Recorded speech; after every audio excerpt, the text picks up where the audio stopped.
Welcome to The Explainer. We're diving into a huge shift in streaming, why choosing a codec is now all about the money. This one sentence, it pretty much sums up a massive change. Let's break down what it actually means for you.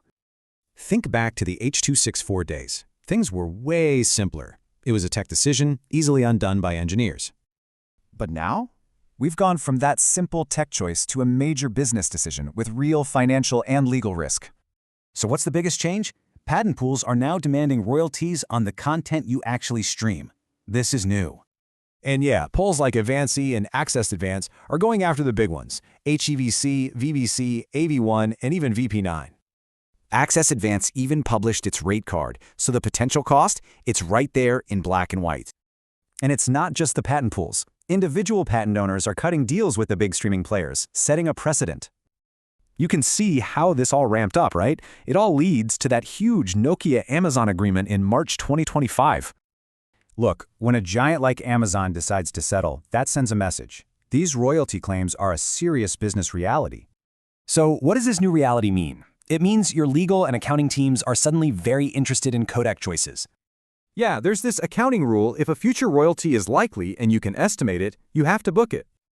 For public companies, this isn't optional. It moves the codec choice from the lab right into SEC filings and the boardroom. Okay, so let's look at the two main reasons you'd even want a new codec, because the financial impact is totally different. If you need premium features like 4K and HDR to compete, well, those potential royalties are just a cost of doing business. But just for efficiency, the math gets way harder. Royalties can eat up all your potential bandwidth savings. So how do you make this call now? You need a really solid, financially backed process. This 5-step framework is your key. It turns an engineering hunch into a business case you can actually defend. First up, before you look at anything new, you've got to squeeze every last drop of efficiency out of your H.264. Then, you have to model out the real-world savings. What would a new codec actually save you?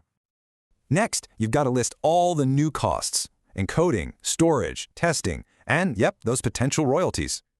And finally, you model the whole financial picture.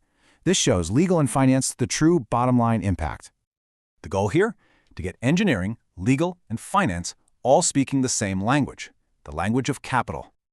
So you have to ask yourself, is your next choice just a lab experiment, or is it a real, defensible business case?